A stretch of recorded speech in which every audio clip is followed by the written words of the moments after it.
Alright guys, welcome to RC Mojo. More Tamiya wrecker build this week, where we're on to bag E and the second chassis, or subframe if you like. There's not too many steps in this one, so it's going to be quite quick, but there's lots of bits to fit.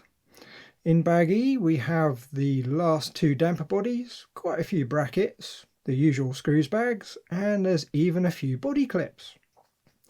Right, step 31, the subframe.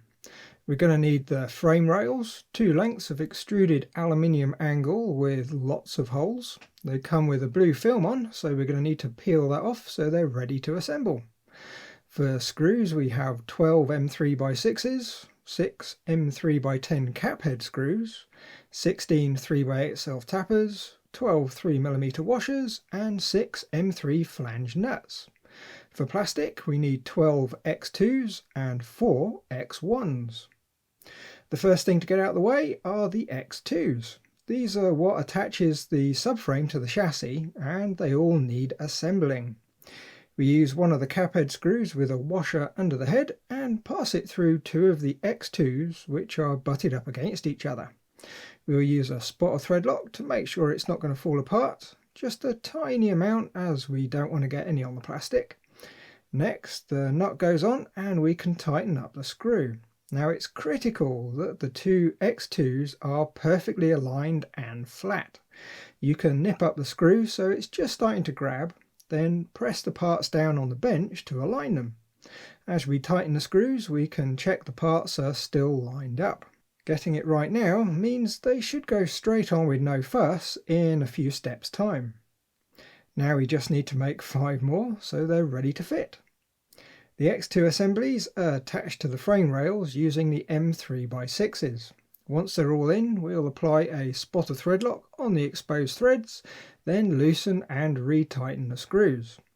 Usually I'd leave them dry and only tighten them up a bit later, but once the subframes are on the chassis, access is going to be a bit of a faff. Fit 3 per side and we can fit the cross members.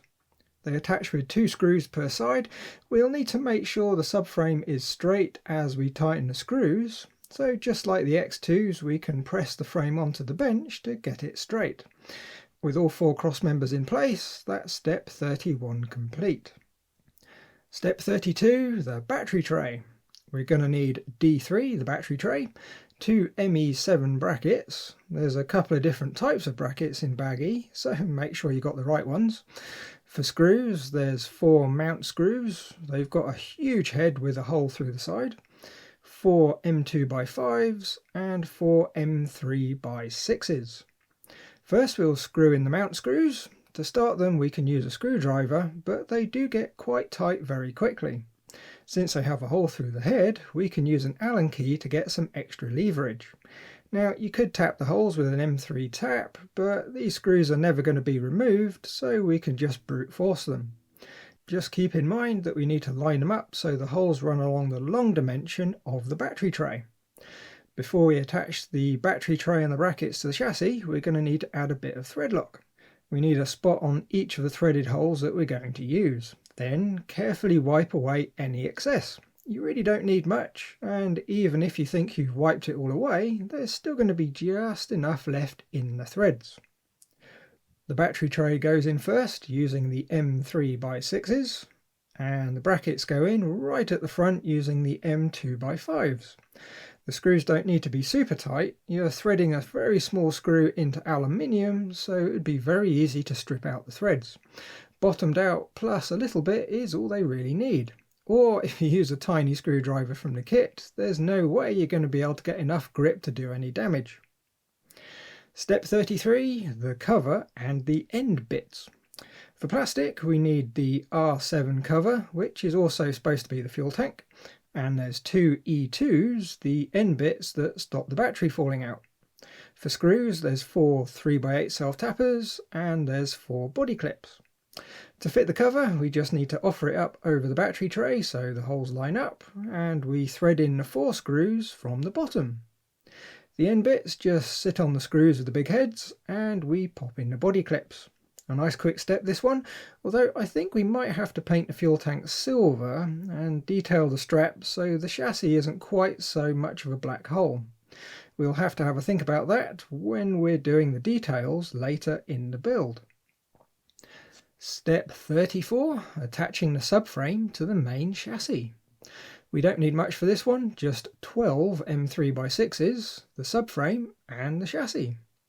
First we'll offer the subframe up to the chassis to check the fit and get a feel for which holes we're going to be using to mount it. If it all looks good, remove the subframe and go around and thread lock all the threaded holes. Again, we don't need to use much and we're going to be wiping away any excess. A cocktail stick to give it a quick stir around is helpful too, just to be sure we've got it in the threads. Now we can offer up the subframe to the chassis and start installing all the screws. As usual, we'll install them a little bit loose at first, then go around and nip them up the rest of the way. When done, you should have a good, solid feeling structure. Step 35, more brackets. This time we need 8 M3x6s, 16 M2x5s and 4 2x8 self-tappers. For the brackets there's 8 ME7s and 4 ME6s. For plastic there's 2 Y3s, the lower mounts for the lift actuator. The side brackets fit with the M3x6s and of course need a bit of thread lock. Be careful about getting them the right way round or you're going to find you're in trouble a bit later in the build. Next we'll fit the actuator mounts using the 2mm self-tappers. The mounts offer up to the inside of the subframe where there's a large hole, and we use the screws from the outside to attach them. It's quite a neat setup as the screws are only really there to stop them falling out. A lot of the load from the lift is passed to the chassis directly. With those on, we can fit the brackets to the top of the chassis using the M2x5s. Just like the two at the front, we need to use a bit of thread lock on the chassis, and when fitting the screws we need to be careful we don't over tighten them and damage the threads. Fit all 8 and we've got a rather spiky looking chassis. Step 36, the last of the dampers. Now these are exactly the same assemblies that we've done 6 times before in this build, so we'll make this one quick. We need the damper bodies, 2 O-rings, 2 springs, 2 damper collars, 2 M3x14 step screws, 2 M3x12s, 2 M3 nylock nuts, 2 damper shafts, and when we get to it, 2 C3 rod ends. First we unscrew the caps from the bodies so they're ready to accept the shaft. Then we pop an O-ring over the shaft, apply a bit of grease, slide the shaft in through the top of the body, pushing the O-ring past the threads.